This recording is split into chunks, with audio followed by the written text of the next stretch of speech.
خطبہ نمبر 165۔ آپ علیہ السلام کے خطبے کا ایک حصہ جس میں مور کی عجیب و غریب خلقت کا تذکرہ کیا گیا ہے۔ بسم اللہ الرحمن الرحیم۔ مختلف پرندوں کی خلقت۔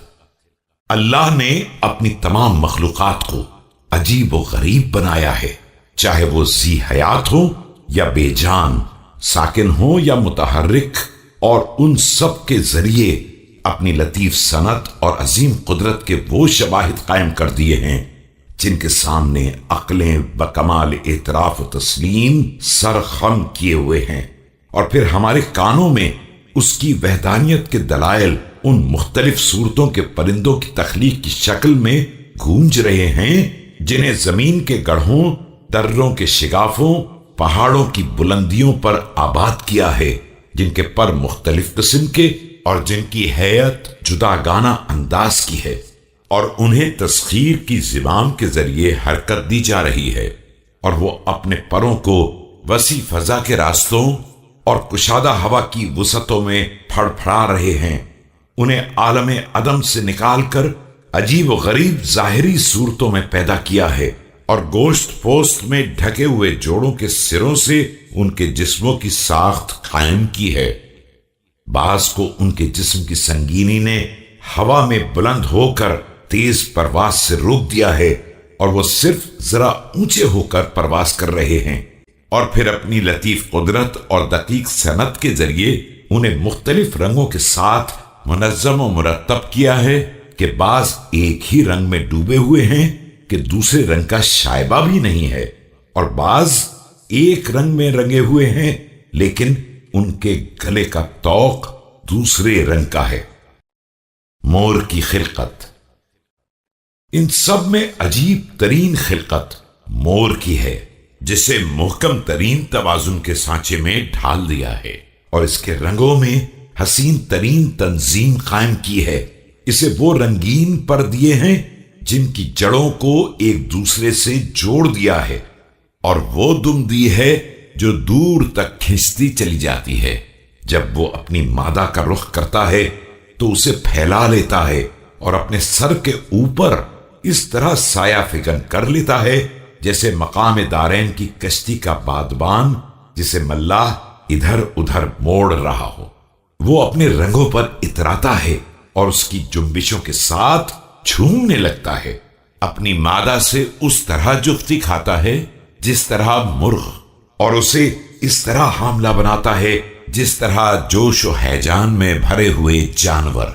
میں اس مسئلے میں تمہیں مشاہدے کے حوالے کر رہا ہوں، نہ اس شخص کی طرح جو کسی کمزور صنعت کے حوالے کر دے، اور اگر گمان کرنے والوں کا یہ گمان صحیح ہوتا کہ وہ ان آنسوؤں کے ذریعے حمل ٹھہراتا ہے جو اس کی آنکھوں سے باہر نکل کر پلکوں پر ٹھہر جاتے ہیں، اور مادہ انہیں پی لیتی ہے، اس کے بعد انڈے دے دیتی ہے، اور اس میں نر و مادہ کا کوئی اتصال نہیں ہوتا ہے سوائے ان پھوٹ پڑنے والے آنسوؤں کے، تو یہ بات کوے کے باہمی کھانے پینے کے ذریعے حمل ٹھہرانے سے زیادہ تعجب خیز نہ ہوتی۔ تم اس کی رنگینی پر غور کرو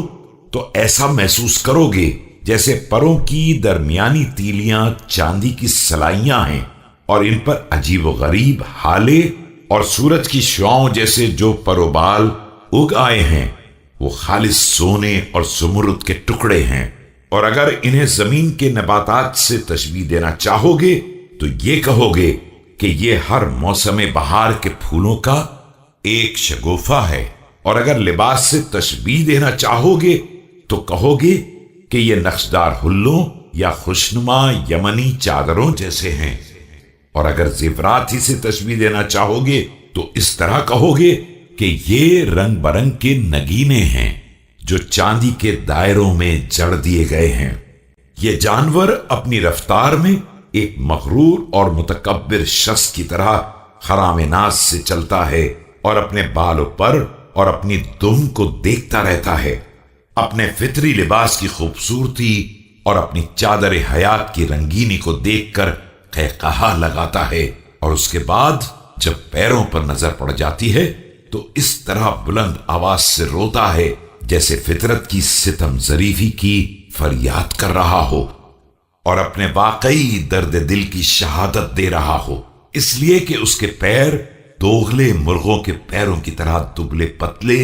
اور باریک ہوتے ہیں، اور اس کی پنڈلی کے کنارے پر ایک ہلکا سا کانٹا ہوتا ہے، اور اس کی گردن پر بالوں کے بدلے سبز رنگ کے منقش پروں کا ایک گچھا ہوتا ہے۔ اس کی گردن کا پھیلاؤ سراہی کی گردن کی طرح ہوتا ہے، اور اس کی گردن کی جگہ سے لے کر پیٹ تک کا حصہ یمنی وسمے جیسا سبز رنگ یا اس ریشم جیسا ہوتا ہے جسے سیقل کیے ہوئے آئینے پر پہنا دیا گیا ہو۔ ایسا معلوم ہوتا ہے کہ وہ سیاہ رنگ کی اوڑھنی میں لپٹا ہوا ہے، لیکن وہ اپنی آب و تاب کی کثرت اور چمک دمک کی شدت سے اس طرح محسوس ہوتی ہے جیسے اس میں تر و تازہ سبزی الگ سے شامل کر دی گئی ہو۔ اس کے کانوں کے شگاف سے متصل بابونا کے پھولوں جیسی نوک قلم کی مانند ایک باریک لکیر ہوتی ہے، اور وہ اپنی سفیدی کے ساتھ اس جگہ کی سیاہی کے درمیان چمکتی رہتی ہے۔ شاید ہی کوئی رنگ ایسا ہو جس کا کوئی حصہ اس جانور کو نہ ملا ہو، مگر اس لکیر کی سیقل اور اس کے ریشمی پیکر کی چمک دمک سب پر غالب رہتی ہے۔ اس کی مثال ان بکھری ہوئی کلیوں کے مانند ہوتی ہے جنہیں نہ بہار کی بارشوں نے پالا ہو اور نہ گرمی کے سورج کی شعاؤں نے۔ وہ کبھی کبھی اپنے بالوں پر سے جدا بھی ہو جاتا ہے اور اس رنگین لباس کو اتار کر برہنہ ہو جاتا ہے۔ اس کے بالوں پر جھڑ جاتے ہیں اور دوبارہ پھر اگاتے ہیں۔ یہ بالوں پر اس طرح گرتے ہیں جیسے درخت کی شاخوں سے پتے گرتے ہیں،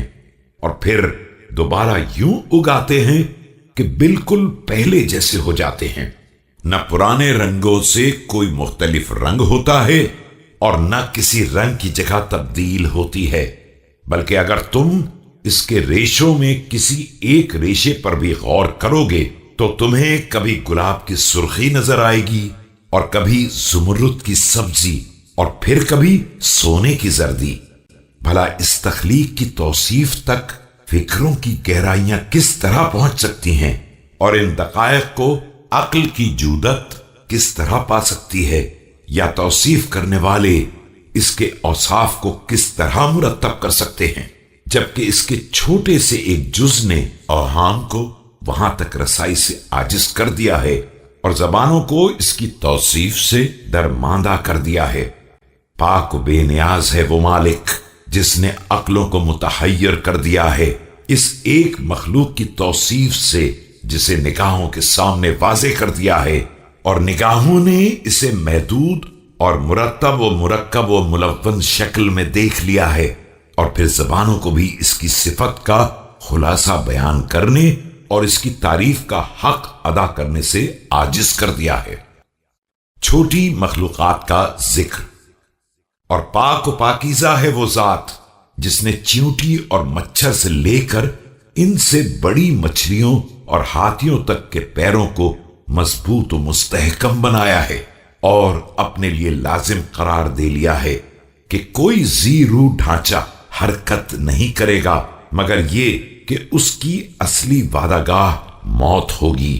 اور اس کا انجام کار فنا ہوگا۔ جنت کی صفات کا بیان۔ اب اگر تم ان بیانات پر دل کی نگاہوں سے نظر ڈالو گے تو تمہارا نفس دنیا کی تمام شہوتوں، لذتوں اور زینتوں سے بیزار ہو جائے گا،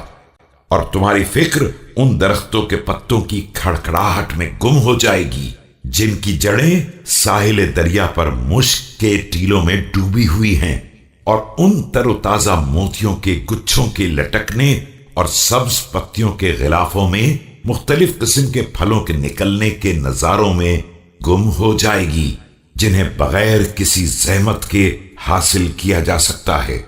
اور وہاں وارد ہونے والوں کے گرد محلوں کے آنگنوں میں صاف و شفاف شہد اور پاک و پاکیزہ شراب کے دور چل رہے ہوں گے۔ وہاں وہ قوم ہوگی جس کی کرامتوں نے اسے کھینچ کر ہمیشگی کی منزل تک پہنچا دیا ہے، اور انہیں سفر کی مزید زحمت سے محفوظ کر دیا ہے۔ اے میری گفتگو سننے والو، اگر تم لوگ اپنے دلوں کو مشغول کر لو اس منزل تک پہنچنے کے لیے جہاں یہ دلکش نظارے پائے جاتے ہیں، تو تمہاری جان اشتیاق کے مارے از خود نکل جائے گی، اور تم میری اس مجلس سے اٹھ کر قبروں میں رہنے والوں کی ہمسائیگی کے لیے آمادہ ہو جاؤ گے تاکہ جلد یہ نعمتیں حاصل ہو جائیں۔ اللہ ہمیں اور تمہیں دونوں کو اپنی رحمت کے طفیل ان لوگوں میں قرار دے جو اپنے دل کی گہرائیوں سے نیک کردار بندوں کی منزلوں کے لیے سعی کر رہے ہیں۔